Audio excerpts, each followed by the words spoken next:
After World War I, many countries wanted to have tanks, but only a few had the industrial resources for their design and construction.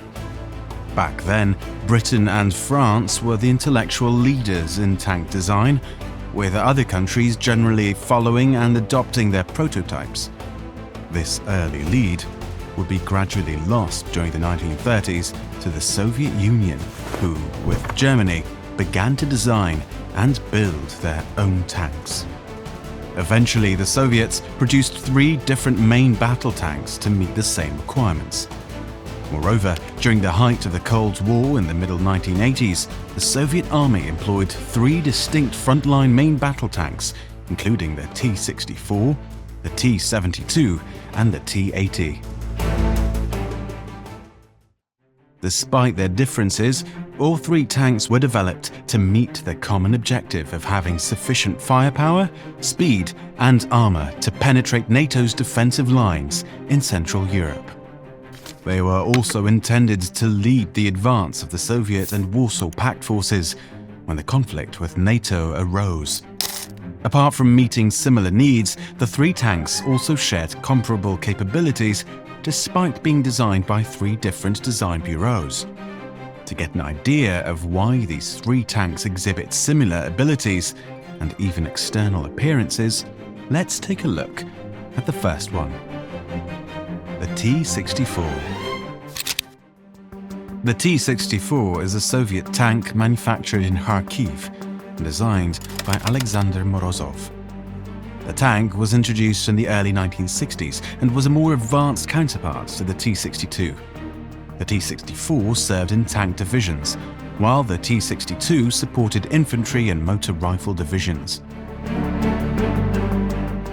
It introduced several advanced features, including composite armor, a compact engine and transmission, and a smoothbore 125mm gun equipped with an autoloader to allow the crew to be reduced to 3, so the tank could be smaller and lighter.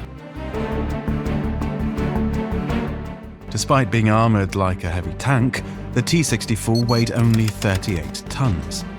These features made the T-64 significantly more costly to produce than previous Soviet tanks. Despite various proposals to upgrade the T-64 with newer engines, chief designer Alexander Morozov's political influence in Moscow ensured that the tank remained in production despite concerns about its high cost. Moreover, production of the T-64 began in limited quantities in 1963. The tank encountered major problems due to the swift implementation of numerous new technologies. The 5TD engine in particular could have been more reliable and easier to start in cold conditions.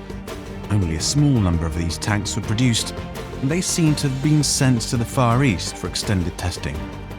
At its debut, this was the most powerful tank gun globally and would hold that title for years. The second is T-72. The T-72 is a series of Soviet main battle tanks that began production in 1971. The development of T-72 was from T-64 and was driven by a rivalry between 2 design teams: the Morozov Design Bureau, led by Alexander Morozov in Kharkiv, and the Ural Wagon Design Bureau, headed by Leonid Kartsev in Nizhny Tagil, competed to enhance the T-62. The T-72 was the most common tank used by the Warsaw Pact from the 1970s until the collapse of the Soviet Union in 1991. Approximately 25,000 T-72 tanks have been manufactured, and many have been refurbished to stay in service for decades. The tank has been extensively reported and served in various conflict zones in many countries.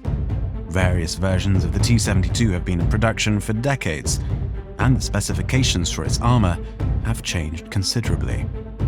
For your reference, the T-72 has several models, including the T-72 Ural, the T-72A, T-72M, T-72B, T-72B3, and the T-72B3M. The last one is the T-80. The T-80 is the ultimate Soviet main battle tank that was initially manufactured at the Leningrad Kirov plant under the direction of Nikolai Sergeyevich Popov. The T-80 and T-72 seem to have a similar superficial appearance. However, they are mechanically different. The T-80 is built on the earlier T-64 while incorporating features from the T-72, which was a complementary design.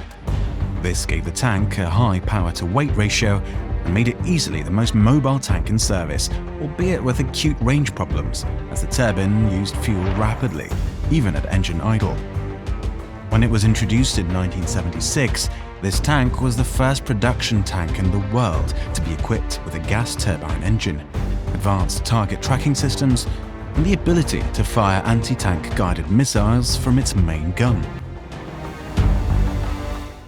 Additionally, this tank is the most advanced tank in the Soviet arsenal and the most expensive series of tanks that the Soviets ever mass-produced, owing to its advanced fire control and turbine propulsion systems. Due to its advanced capability compared to the T-72, the T-80 was the backbone of the Soviet Army tank force.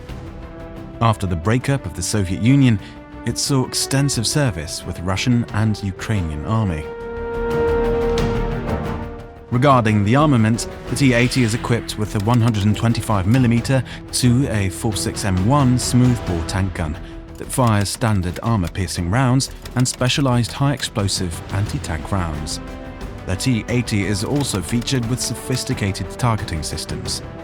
Thermal imaging sights let the T-80U find targets in bad weather conditions, while gyroscopes stabilize the main gun to allow the T-80 to engage targets while moving. In conclusion, during the same period, 3 tanks with nearly identical combat capabilities were being produced. However, in the context of Soviet military strategy and their theoretical military science, the T-72 emerged as the tank that best fulfilled their requirements and needs. Although the T-64 represented a significant advancement in tank design, it turned out to be too complex and difficult to maintain. Conversely, the T-80 was initially believed to be a world-beating tank in service. This shows that the Soviets needed a tank with strong protection, mobility and firepower, which had to be simple, reliable and capable of long-range operation. Additionally, some military analysts suggest that the Soviets' large tank requirements led them to deploy 3 different models. Despite the presence of T-72s and T-80s, there were still insufficient numbers to match the vast number of tanks fielded by NATO in Europe. As a result, the T-64 was used to equip frontline units that lacked the T-72 or T-80 models, helping to maintain their balance.